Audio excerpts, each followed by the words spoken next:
ఏలూరు తూర్పు వీధి శ్రీ గంగమ్మ తల్లి జాతర ఈ నెల 25, 26 తేదీల్లో భక్తులకు ఇబ్బందులు కలగకూడదని జిల్లా ఎస్పీ కె ప్రతాప్ శివకిషోర్ క్షేత్రస్థాయిలో ఏర్పాట్లను పరిశీలించి అధికారులకు దిశానిర్దేశం చేశారు. జాతర ముగింపు రోజుల్లో భక్తుల రద్దీ విపరీతంగా ఉండే అవకాశం ఉన్నందున ఎక్కడా తోపులాటలు జరగకుండా పటిష్టమైన క్యూలైన్లు ఏర్పాటు చేయాలని సూచించారు. వృద్ధులు, మహిళలు, చిన్నారులకు ఎటువంటి ఇబ్బంది కలగకుండా చూడాలన్నారు. అమ్మవారి ఊరేగింపు సమయంలో నగరంలో సామాన్య ప్రజలకు ట్రాఫిక్ అంతరాయం కలగకుండా ముందస్తుగా ట్రాఫిక్ మళ్లింపు చర్యలు తీసుకోవాలని ట్రాఫిక్ విభాగం అధికారులను ఆదేశించారు. జాతర కమిటీ సభ్యులు రెవెన్యూ, మున్సిపల్, వైద్య ఆరోగ్య శాఖల అధికారులతో పోలీసు యంత్రాంగం సమన్వయం చేసుకోవాలని కోరారు. ముఖ్యంగా భక్తుల కోసం అత్యవసర వైద్య శిబిరాలు, తాగునీటి సదుపాయం కల్పించాలన్నారు. ఆల్మోస్ట్ ఎంత ఒక మీటర్కి మీరు మ్యాక్సిమం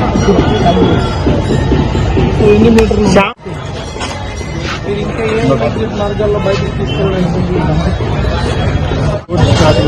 స్టార్టింగ్ నుంచి వస్తారు ఎంటర్ అయ్యి నేరుగా ఫస్ట్ ఎక్కడ వెళ్తారు, గుమ్మం దగ్గరికి ఇక్కడ ఆగి ఇందాక వచ్చి వాళ్ళు ఘటాల్లో ఉంటారు. ఘటాలకి బయట నుంచి దాంట్లో నడుపుతున్నాడు. అటు వచ్చి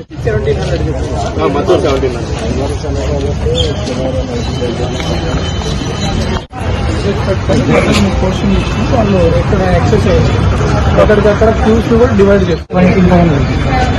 అటువైపు నడుస్తారా? అవును. మీరు అటువైపు నడుస్తున్నప్పుడు అక్కడేమి గుంతలు అట్లాంటివి లేవు.